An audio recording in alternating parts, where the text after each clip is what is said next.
तर का म्हणतं बुट्टीवरची पोट्टे सकाळी सकाळी निघालो, कॉलेज झाले, पाऱ्या वगैरे आलो कॉलेजमध्ये. उद्या गॅदरिंग आहे ना म्हणून डेकोरेशन चालू होतं. आलो कॉलेजमध्ये तर लहान पोरं केलं होतं ते तेवढ्यातच पाहिलं होतं. मग मोठे पोरं गेले होते. हा पाहणं साला मोठी अडी कशी चबर करे ऐकतच नव्हती साला. मग सुट्टी वगैरे झाली तेवढ्यातच मग नगर परिषदमध्ये जायचं होतं, काम होतं. तर घरासमोर पाहिलं तर घोडा नाचत होता. निघालो आपली धन्नो घेऊन. आणि नगर परिषदमध्ये गर्दी बी बाहेर होती. मग काम वगैरे झालो, आले पाऱ्याच्या घरी तर पाऱ्या मोबाईल पाहत होता. तेवढ्यातच मग बाहेर वगैरे जायचं होतं आम्हाला.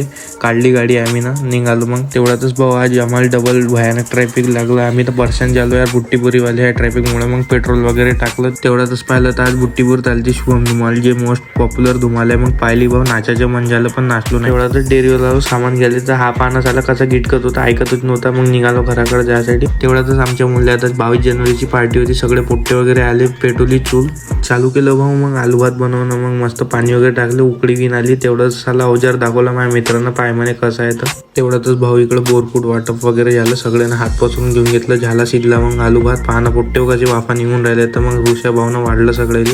तेवढ्यातच मग सगळ्यांनी निपटवणं चालू केलं. आणि अडी बी ऐकत नव्हती. भेटू नेक्स्ट ब्लॉगमध्ये.